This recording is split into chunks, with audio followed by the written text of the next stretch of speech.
highlights from 2018 at Wilton High School. For some examples are baseball, softball, and volleyball, and the dance team getting a Division I rating at state.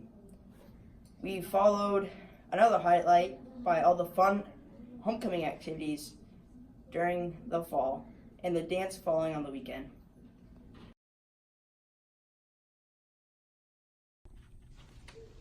How long have you been coaching softball for? I have been coaching softball for 5 years as a head coach, and then I have done 2 years as a JV coach prior to that. And when was the last time the softball girls went to state? 2009 was the last time that the girls made it to state. It was actually Coach Jennings and Coach Anderson, their junior year is when we made it to state last time, and so it's pretty exciting to make it this year. Are you looking forward to this upcoming season? I am. We have a bunch of young girls. Unlike the other portion of girls sports, we are very young, and so we're super excited to kind of keep this train rolling and go this summer and compete with some of the teams that we have in our conference that will get us ready to hopefully make another trip at state. Thank you. Thank you. How did you feel once the girls made it to state?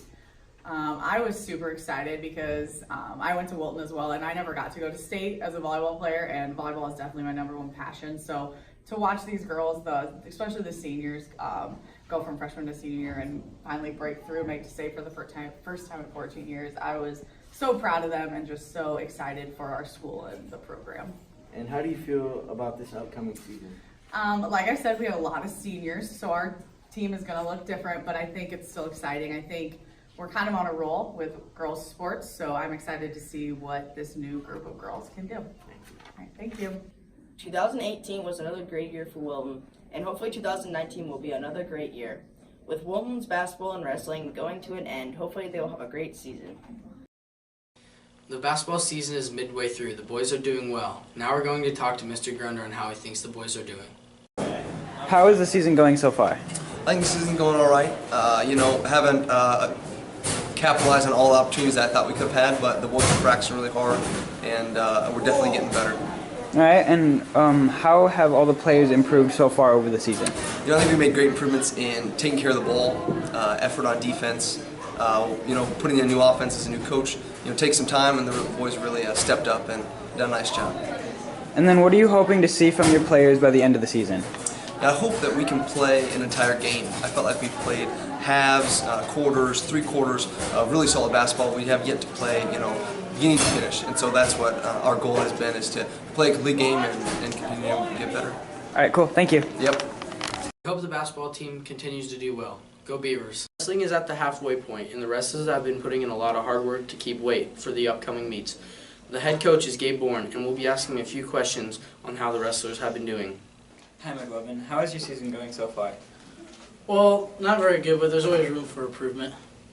How have you improved over the season so far? Well, I've been working on my takedowns and pinning combinations. And what are you hoping to see from yourself by the end of the season? Hopefully just get confidence. All right, thank you. If the rest of the season goes well, we'll be watching and rooting for them. Go Beavers. Gaming addiction may not seem like that big of a deal. That is until you compare it to other addictions. Gaming addiction has many similarities to drug addiction, such as becoming dependent on it, and also seeking it when you're wanting to get away from your problems. People who start to play video games usually enjoy it, which drives them to play it more. This could cause social problems, which can include being antisocial and even causing social anxiety. However, video game companies depend on these video game addicts to make a profit.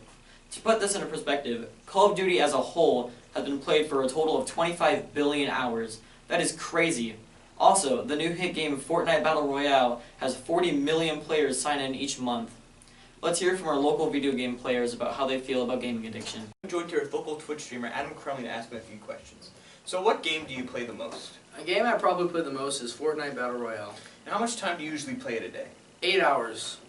And is it difficult to keep up with schoolwork and swimming along with how much time you play video games? Not really. I don't do schoolwork. I just play Fortnite. And do you think it is easy to get addicted to video games? Very easy. Thank you.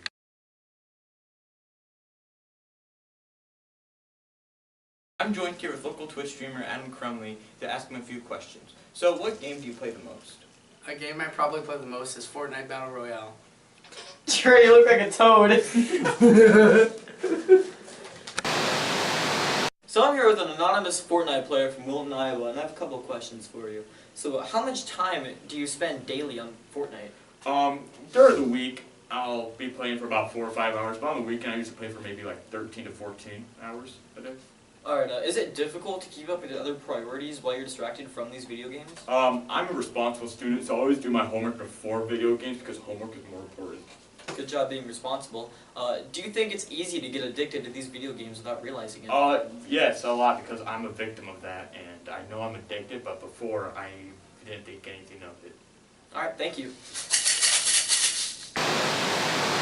So I'm here with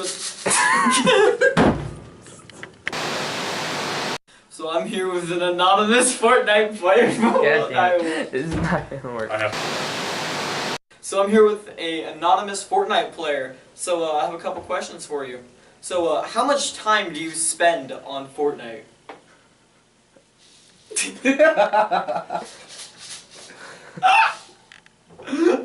Alright, thank you, sir.